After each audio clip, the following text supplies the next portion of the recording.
Nomination au sein de la police nationale congolaise, Benjamin Alonga Boni est le nouveau commissaire général de la PNC en remplacement de Dieudonné Amouli, mis à la retraite. Le commissaire divisionnaire adjoint Jean Bosco Ngaleka prend la tête de la police nationale ville-province de Kinshasa. L'ordonnance présidentielle a été lue samedi sur la télévision nationale. Le président de l'UNPC Kinshasa et patron de l'espace 50 condamne fermement l'agression à Argenteuil en France du président du CESAC Christian Bossembe. Jean-Marie Kassamba invite toute la profession à lui témoigner toute la compassion. Savoir aimer Jésus dans toute personne abandonnée, c'est le message du pape François qui a célébré la messe des rameaux ce dimanche matin sur la place Saint-Pierre. C'est l'heure de informer. Bienvenue à tous à ce journal sur Télé 50. À travers une série d'ordonnances lues à la télévision nationale congolaise, le président de la République, Félix Tshisekedi, a procédé à un changement au sein de la police nationale congolaise. Le commissaire divisionnaire Raus Chaloué a été nommé vice-gouverneur de la province de l'Ituri sous état de siège et quitte la tête de l'inspection générale de la police nationale. Et pendant ce temps, Benjamin Alonga Boni est le nouveau commissaire général de la police nationale congolaise en remplacement de Dieudonné Amouli, mis à la retraite. Et le commissaire divisionnaire Raus Chaloué Mukutu a été nommé vice-gouverneur de la province de l'Ituri sous état de siège et quitte la tête de l'inspection générale de la police. Et Silvano Kassongo, qui quitte la tête de la police ville de Kinshasa, est nommé commissaire général adjoint de la police chargé de l'administration. Dans l'actualité également, le Sénat a voté samedi pour la 45e fois la prorogation de l'état de siège dans la partie est de la RDC. C'était au cours d'une plénière présidée par le premier vice-président du bureau du Sénat, Eddy Mundela Kankou. Déjà votée à l'Assemblée nationale, cette loi portant prorogation de l'état des sièges a été présentée à la Chambre haute du Parlement par la ministre de la Justice, Rose Mutombo, au cours d'une plénière présidée par les premiers vice-présidents du bureau du Sénat, Eddy Mundela Kankou. Sur 109 membres qui composent le Sénat, 78 membres ont pris part au vote. 74 membres ont voté oui, 3 membres ont voté non, 1 membre a voté abstention. En conséquence, le Sénat vote le projet de loi portant autorisation de la prorogation de l'état de siège sur une partie du territoire de la République démocratique du Congo. Je signale que ce texte de loi sera transmis au président de la République pour promulgation. La plénière a été ponctuée par des motions d'information, notamment celle de la sénatrice Francine Muyumba, qui a informé la plénière sur l'escalade de l'insécurité dans la province du Haut-Katanga. La seconde motion, celle du sénateur Kaumba sur les dossiers Sikomine. Le premier vice-président Eddy Mundela Kankou a demandé aux auteurs de ces deux motions de saisir le bureau du Sénat afin d'obtenir plus d'explications des autorités concernées par ces dossiers. Il s'y est de noter que 2 autres matières se sont ajoutées au calendrier de cette session essentiellement législative dans la proposition de la loi, déterminant les principes fondamentaux relatifs au régime pénitentiaire et la proposition de loi relative à la protection et à la responsabilité du défenseur des droits de l'homme. Je l'annonçais au sommaire, le président de l'UNPC Kinshasa et patron de l'espace 50 condamne fermement l'agression à Argenteuil en France du président du CESAC Christian Bossembe. Jean-Marie Kassamba invite toute la profession à lui témoigner toute la compassion et que rien ne peut justifier une telle barbarie. Pour un journaliste devenu président d'une institution, les coupables devraient être châtiés. La place de la femme dans l'administration publique, état des lieux, défis et perspectives. C'est autour de ce thème que le vice-premier ministre en charge de la fonction publique a échangé avec les femmes de toutes les administrations publiques. C'était à l'occasion de la clôture du mois de la femme. C'est à l'occasion de la clôture du mois de mars dédié à la femme que le vice-premier ministre, ministre de la fonction publique, Jean-Pierre Liaou, a organisé le jeudi 30 mars 2023 une journée d'échange avec les femmes de toutes les administrations publiques placée sous le thème « La place de la femme dans l'administration publique congolaise, état des lieux, défis et perspectives ».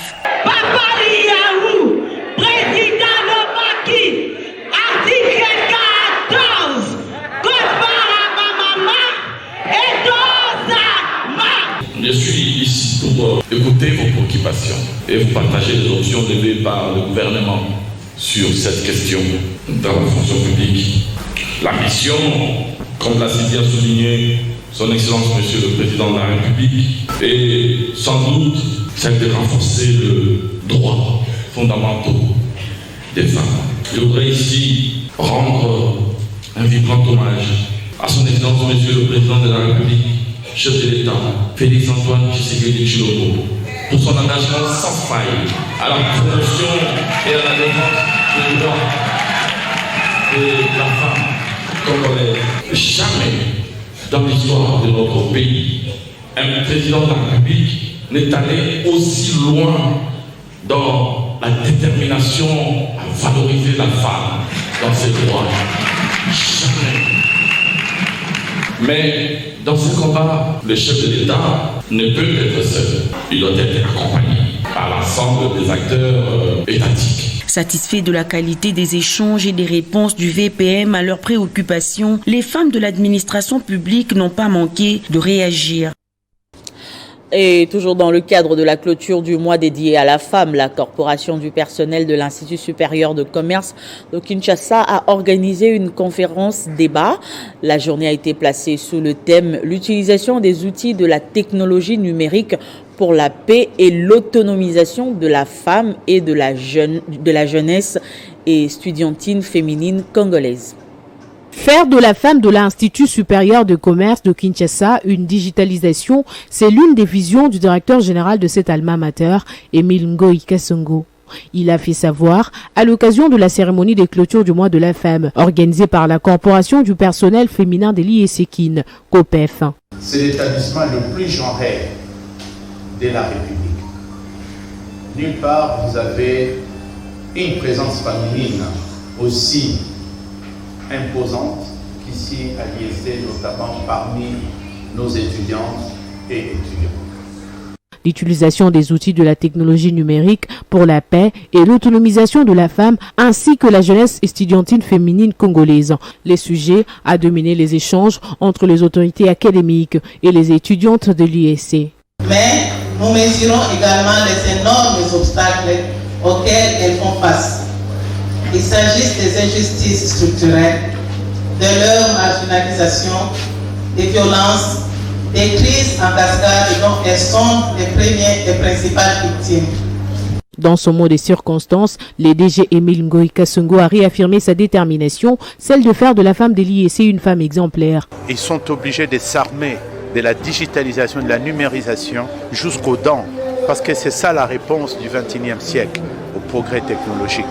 Ils doivent ça, c'est l'outil aujourd'hui qui prolonge les ressources humaines, qui prolonge la force humaine. Et donc aujourd'hui on parle même de l'intelligence artificielle à travers tous ces supports technologiques. Les femmes de l'Institut supérieur du commerce sont donc invitées à s'outiller de la digitalisation. Et après une évaluation des gouverneurs de province au premier trimestre 2023 par l'Institut Les Points, Jacques Kiaboula du Haut-Katanga garde la première place sur les plans social, infrastructure, énergie, économie et politique. Il est suivi en deuxième position par Fifi Masuka du Lualaba et Gentini Ngobila en troisième position. Selon sondage Les Points, Jacques Kiaboula Katoué reste en tête avec 72% d'opinion favorable grâce à sa politique de gestion de la crise du maïs dans sa province.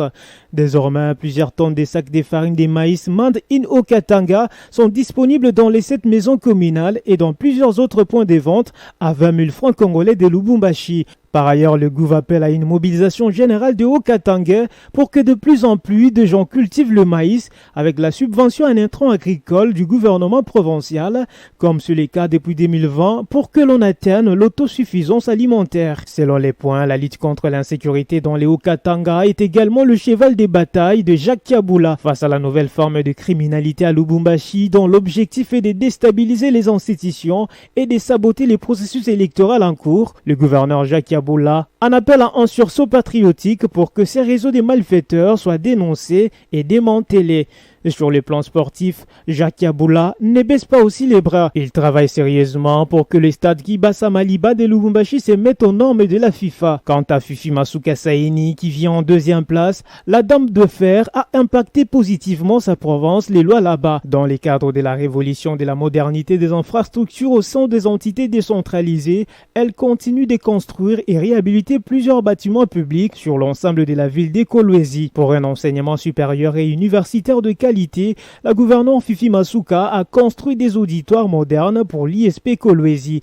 Grâce à cette initiative de la gouverneure de Lualaba, cet institut supérieur va cesser de louer les bâtiments privés. Jean-Tini Ngobila, qui occupe la 3e place, a décidément innové. Son mandat est celui des grands travaux, de l'éclairage public à la construction des routes. À Kinshasa, les espaces étaient spoliés, caniveaux ensevelis ou détournés, tunnels annexés. Grâce à l'opération Coup de poing initiée par l'hôtel des villes de Kinshasa, les équipes du gouverneur Jean-Tini Ngobila ont aujourd'hui rétabli l'état dans ses droits, à la grande satisfaction de la population qui prend conscience de la notion de préservation du bien public. Et un nouveau centre hospitalier a vu le jour dans la commune de Ngaliema, précisément dans le quartier Manenga. Il s'agit de l'hôpital socio-sanitaire moderne Likabo, construit sur fonds propres de la fondation Likabo de Madame Mimique Liota. L'inauguration de cet hôpital a eu lieu samedi en présence de plusieurs personnalités. La fondation Likabo qui dirige Madame Mimique Liota s'est donné comme mission essentielle de faciliter l'accès aux services sanitaires à toutes les couches sociales, principalement les démunis, d'où l'érection de ces centres hospitaliers modernes Likabo au quartier Manenga dans la commune d'Engaliema. C'est donc les résultats d'un travail acharné pour le bien-être de la population environnante. De la parole à l'acte, voici 5 ans, la fondation Likabo s'est engagée dans une campagne azimut dans les quartiers périphériques de la ville de Kinshasa, sur la prévention et la promotion de la santé, des maladies des mains sales, des maladies par voie respiratoire. Au-delà de la sensibilisation et la formation, cette campagne avait un volet de prise en charge des frais de soins de santé pour les personnes défavorisées. Parallèlement, nous avons pensé à donner une visibilité à notre action en mettant en place une structure viable de soins de santé de qualité.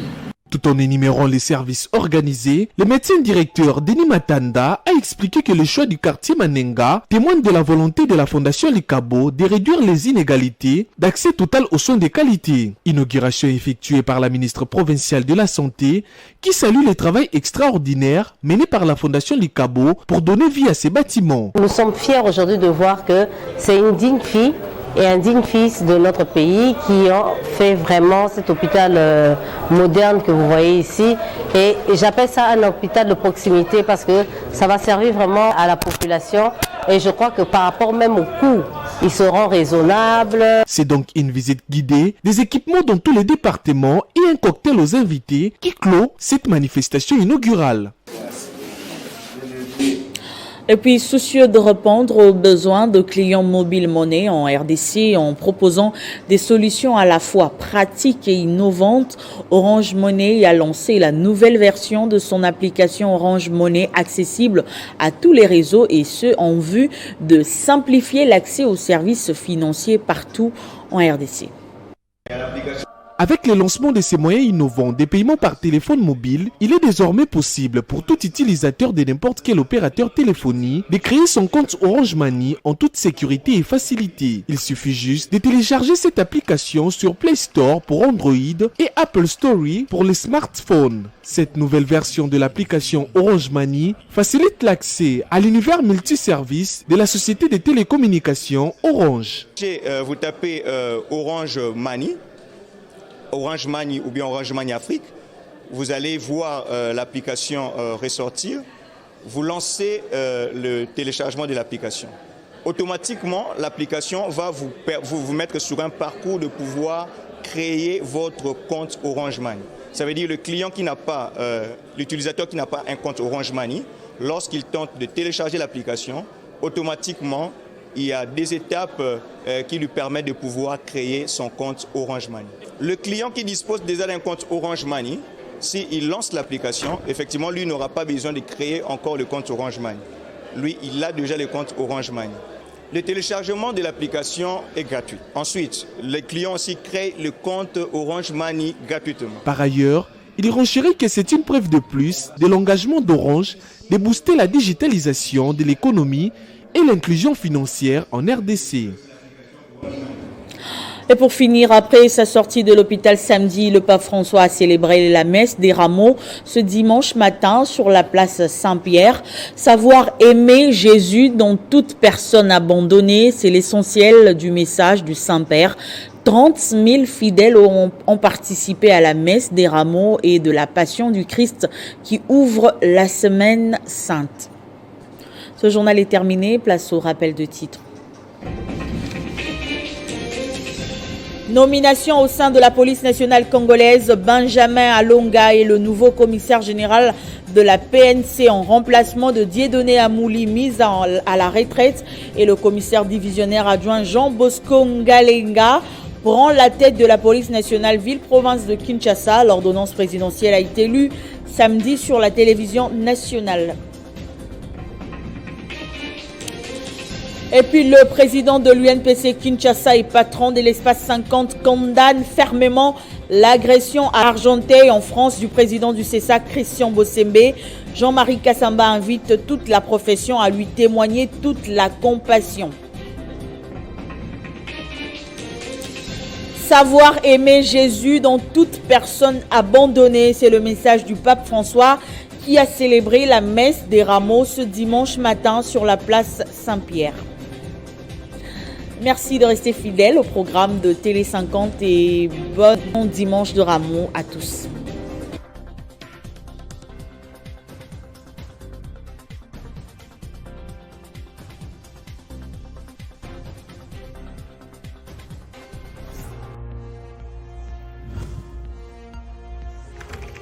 L'actualité reste incontinue.